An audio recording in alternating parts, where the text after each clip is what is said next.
Olá, o meu nome é Ana Maria, eu sou aluna de mestrado do programa de pós-graduação da Faculdade de Farmácia. O meu orientador é o professor Henrique Marcelino e hoje eu estou aqui para dar uma aula sobre os fundamentos das suspensões. Estou deixando o meu e-mail para caso vocês queiram tirar alguma dúvida, me pedir algum material complementar ou trocar alguma informação, eu estou à disposição de vocês, tá bom? Então, vamos começar a nossa aula. Bem, aqui eu trago o roteiro da nossa aula, onde eu procurei trazer todos os conceitos sobre essa forma farmacêutica, como as definições, as aplicações, as características, a estabilidade, quais são os componentes da formulação, os equipamentos e vidrarias utilizados, os principais procedimentos de manipulação na farmácia magistral, como é feito o controle de qualidade e o invase. Nessa primeira parte da aula, nós vamos ver as definições e aplicações das suspensões. Bem, então as formas farmacêuticas líquidas, elas podem se apresentar como soluções, onde nós temos um soluto que é totalmente solúvel no solvente e essa mistura forma então uma fase única e homogênea, ou as dispersões, que são misturas entre uma ou mais substâncias que são pouco solúveis ou insolúveis, que são conhecidas também como a fase dispersa, e uma outra fase, essa fase conhecida como fase contínua. As formas farmacêuticas líquidas, elas também podem ser classificadas pelo tamanho das partículas, onde nós vamos ter as soluções com partículas menores que 1 nanômetro. Então, nós temos ali partículas muito pequenas, né, dissolvidas no solvente. As dispersões coloidais, onde nós teremos as partículas de 1 nanômetro a 1 micrômetro. E as dispersões grosseiras, onde geralmente nós temos partículas maiores que 1 micrômetro. E nesse tipo de dispersões grosseiras, então, nós vamos encontrar as suspensões, né? Que, como eu já falei, então, são sólidos dispersos em um líquido. Nesse mesmo grupo, nós vamos encontrar as emulsões, que são líquidos dispersos em outro líquido.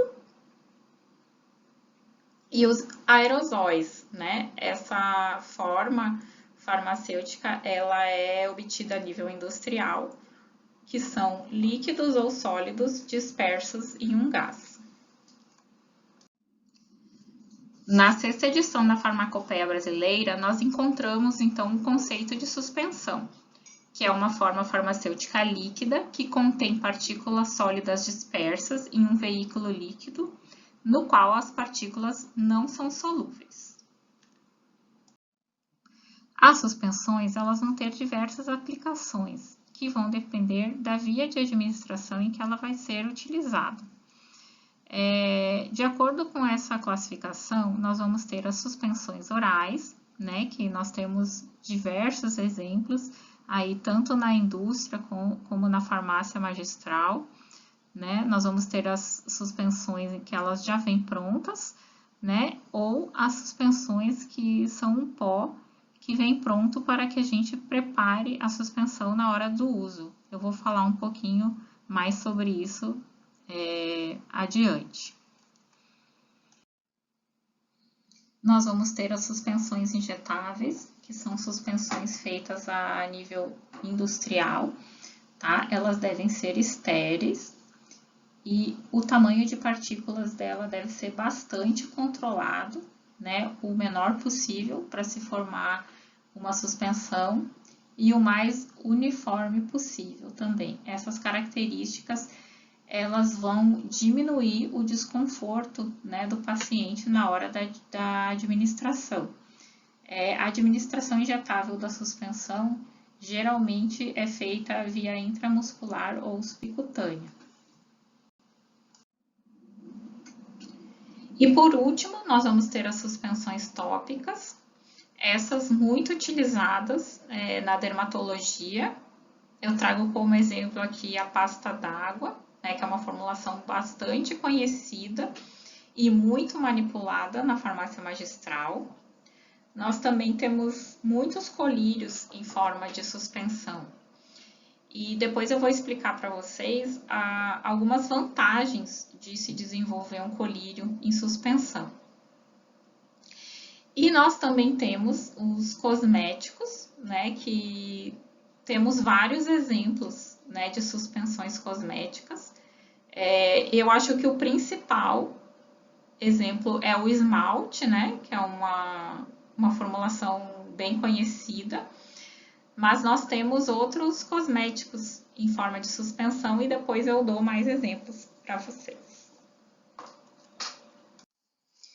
Então agora nós vamos parar e pensar um pouquinho sobre as definições das suspensões e as vias de administração que nós vimos até agora e tentar responder a seguinte pergunta: quais são as razões e as vantagens para desenvolver uma forma farmacêutica em suspensão?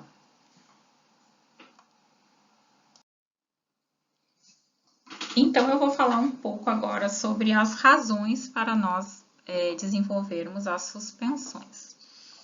A primeira razão que a maioria deve ter pensado é a de veicular um fármaco insolúvel na forma líquida, né? Que é a primeira razão que a gente vai ter que desenvolver uma suspensão.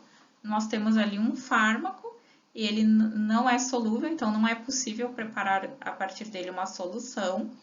Então, nós vamos preparar uma suspensão.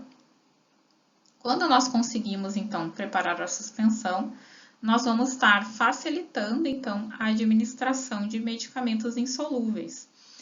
E isso é um benefício muito grande para a pediatria, né? Porque crianças, bebês não conseguem engolir um comprimido ou uma cápsula. Também na geriatria, né? Porque idosos já têm uma maior dificuldade, né, em engolir. Também adultos jovens, né, que tenham passado por um procedimento cirúrgico, que tenham mesmo uma dificuldade, também pode-se substituir os comprimidos e as cápsulas pelas suspensões. E é uma forma farmacêutica também muito utilizada hoje na farmácia magistral veterinária, tá? Porque os pets também têm dificuldade em engolir, então nós fazemos medicamentos em forma de suspensão para eles. Outra vantagem de nós prepararmos suspensões é que elas têm uma maior velocidade de absorção quando comparadas a outras formas farmacêuticas, tá? Como os comprimidos. Então, quando nós administramos as suspensões, elas não vão ter a etapa de desintegração, então elas vão ser absorvidas mais rapidamente. Outra vantagem, então, né, de nós desenvolvermos uma suspensão é que é possível mascarar o sabor desagradável de alguns fármacos, como por exemplo o ibuprofeno. O ibuprofeno ele tem um sabor muito ruim. Então a gente prepara uma suspensão com o sólido insolúvel dele, com a forma insolúvel dele, e a partir daí então é possível administrar esse fármaco na forma líquida. Bem, outra razão de se formular suspensões é a de aumentar a estabilidade de uma forma líquida, formulando um pó para a suspensão. Existem muitos antibióticos que são instáveis na forma líquida, o que torna inviável para a indústria comercializar esse tipo de formulação, porque a validade seria extremamente curta. Então, o que é feito? É desenvolvido um pó, né? Nesse pó, então, nós temos ali o fármaco insolúvel e alguns recipientes. Na hora do uso, lá na casa do paciente, vem na bula uma orientação de uma quantidade específica de água em que vai ser colocada para formar ali a suspensão. Essa suspensão é dita de uso extemporâneo, porque o prazo de validade é bem curta, né? Geralmente de 7 a 14 dias. essa suspensão deve ser mantida em geladeira e deve ser descartada no final do tratamento, né, por não ter o prazo de validade a partir dali. Existem outras formulações, né, na farmácia magistral que também são dispensadas na forma de pó para suspensão. E geralmente elas são colocadas em sachê. Outra vantagem de se desenvolver suspensões é de obter formas de ação prolongada, por exemplo, alguns colírios, algumas formulações injetáveis, né?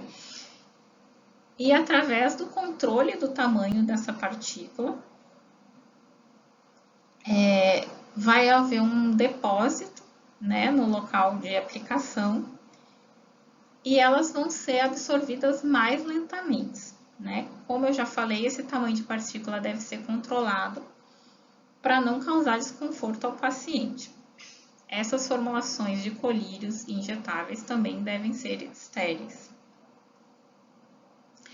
E, finalmente, né, a viabilização, então, da aplicação tópica de pós insolúveis, né? Principalmente na área dermatológica, nós temos várias formulações, como eu já falei, a pasta d'água, a suspensão de calamina.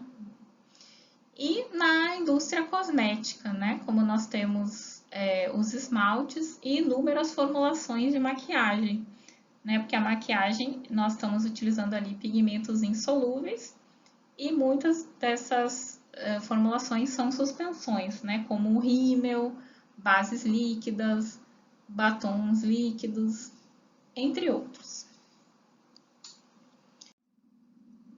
Bem, chegamos então no final dessa primeira parte da nossa aula das suspensões. Se vocês tiveram alguma dúvida, se vocês quiserem alguma informação a mais, algum material complementar, eu peço que anotem para nós falarmos no nosso momento síncrono, lá no dia da aula, ou então podem me mandar um e-mail, certo? Então, até a nossa próxima aula.